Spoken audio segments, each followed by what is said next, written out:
ఎర్రోలో అరెస్టుపై BRS నేతలు, OU JAC నేతలు, విద్యార్థి సంఘాల నేతలు మండిపడ్డారు.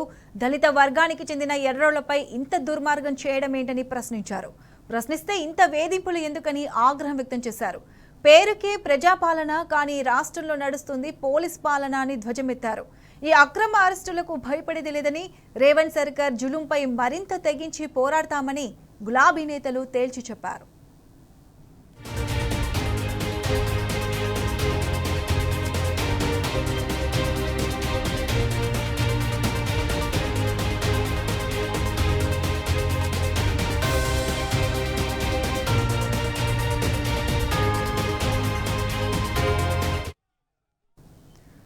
ఇదే అంశంపై స్పందించడానికి మనతో ఫోన్ లైన్లో మాజీ సివిల్ సప్లై రవీందర్ సింగ్ గారు ఫోన్ లైన్లో ఉన్నారు. రవీందర్ గారు, చెప్పండి, అసలు రాష్ట్రంలో ఏం జరుగుతుంది? రోజు అరెస్టుల పర్వం కొనసాగుతుంది. ఒక పక్క బీఆర్ఎస్ నేతలను, లేదంటే బీఆర్ఎస్కి సపోర్ట్ ఉన్న నేతలను అరెస్ట్ చేయడం జరుగుతుంది. దీన్ని ప్రజలు ఏ విధంగా గమనిస్తున్నారని మనం అనుకోవచ్చు అంటారు? రేవంత్ రెడ్డి గారు ఎప్పుడు కూడా ఏమంటారంటే ఇందిరమ్మ రాజ్యం. మరి ఇదే ఇందిరాగాంధీ గారు ఎమర్జెన్సీని తీసుకొచ్చిండ్రు. అదే ఇందిరాగాంధీ రాజ్యాన్ని ఇప్పుడు ఎమర్జెన్సీ పాలన పరిపాలిస్తున్నారు. చాలా సింపుల్ గా ఈ కేసులో ఏమనున్న కౌశిక్ రెడ్డి గారే బయట ఉన్నారు. ఈయనకు వీళ్ళకు ఒక 41 CRPC కింద నోటీస్ ఇచ్చి చేయవలసిన బాధ్యత పోలీసులది.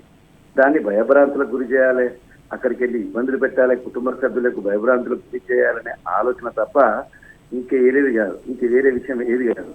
ఆ కేసు కూడా ఇంతకు ముందే కోఆర్టిజుడు దాంతో బెయిల్ మీద ఉన్నాడు కాబట్టి ఇబ్బంది పెట్టవలసిన అవసరం కూడా లేదు. పిలిస్తే వచ్చేటోళ్ళు, నోటీస్ పంపితే వచ్చేటోళ్ళు వాళ్ళని కావాలనే, అంటే ఎవరైతే ప్రభుత్వానికి వ్యతిరేకంగా మాట్లాడతారో, ఎవరైతే రేవంత్ రెడ్డికి వ్యతిరేకంగా మాట్లాడతారో వాళ్ళందరినీ కూడా ఈ రకంగా దుర్మార్గంగా ఇబ్బంది పెట్టే ప్రయత్నం చేస్తుంది రేవంత్ రెడ్డి ప్రభుత్వం. ఈ రకంగానే ఇందిరాగాంధీ చేసింది కాబట్టి ఆమెకు చక్కగా ఎమర్జెన్సీ తర్వాత ఆమెకు ఇంట్లో కూర్చోబెట్టడం జరిగింది, జైలుకు పంపడం జరిగింది.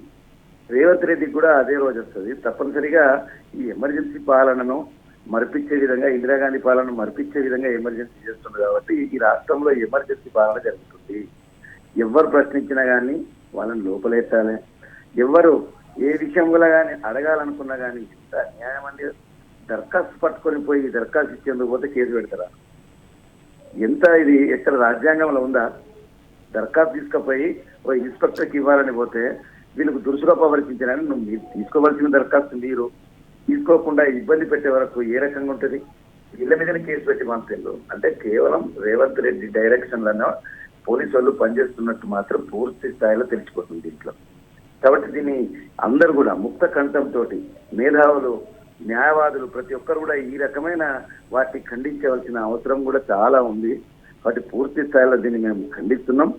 ఈ రకమైన పాలన ప్రజలే బుద్ధి చెప్తారు రాబోయే రోజుల్లో.